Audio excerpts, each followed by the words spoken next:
Hello there, traders. For today's analysis, I decided to cover the USD versus Canadian dollar and update you about this setup that I mentioned yesterday. And I will also speak about Bitcoin today because I've seen there's potential for the second down leg to develop. I will start with the USD versus Canadian first. So, based on the analysis that I did yesterday and expectation that price to watch on the buying side and the buying on the pullbacks, we got a perfect test and reject of the recent swing highs on this currency pair. So I will show you can also see based on the 4-hour time frame that there was like a nice pullback. So we got a breakout mode. We finally broke this pretty heavy consolidation. We broke here last week, and we got a pullback, which is pretty much a natural reaction based on this upside break. There was a natural reaction back to the prior swing highs. That was a great zone to load long position, as I mentioned yesterday.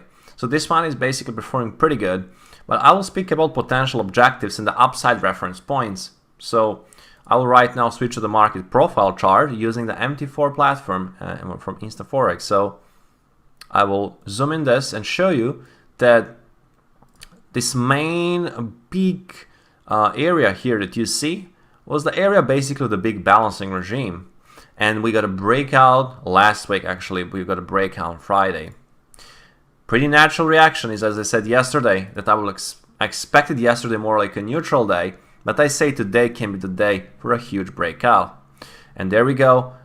Early in the morning, the USD versus Canadian dollar traded towards this minus development around 1.2 130. Revisited some of the minus development from the previous day, and basically, since the price was trading also below the point of control from yesterday, that was a pretty good play as we spoke about for the rally. And as you see right now, price is heavily upside. Basically, there was a 60 plus pips move. And based on the next reference and the potential upside objectives, we're very close to test the mid, let's say the mid area of this minus development based on the 20-day merge profile. And this level is at the 1.2220, which is literally just about 25 to 30 pips away from the current price. The next bigger level, I will see if we can go through this easily, and if we continue with this strong momentum, I will see no reason why this USD Canadian dollar will not test this 1.2271. So the next reference, the second upside reference point, is set at 1.2270 level. So for the intraday traders who may be thinking about buying, you need to wait for a pullback from my perspective, wait for some intraday 15-30 minute pullback, and then eventually try to work towards this upside reference points. For the traders who already got the buying position or so, I'll recommend like a target zone, the first target zone around 1.2220, and potential main target zone and bigger target zone around 1.2270. Now I will switch to the Bitcoin chart and just show you this. I think this hourly chart is doing a second leg down.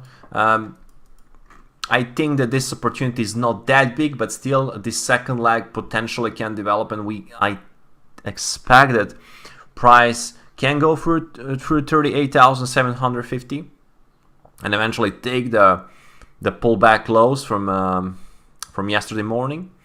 And that can open the door even for further downside, maybe to test on the 38,000 or even lower price. So that's something. It's not that big opportunity, but just wanted to let you know that there is from my perspective, the second down leg in creation on this market.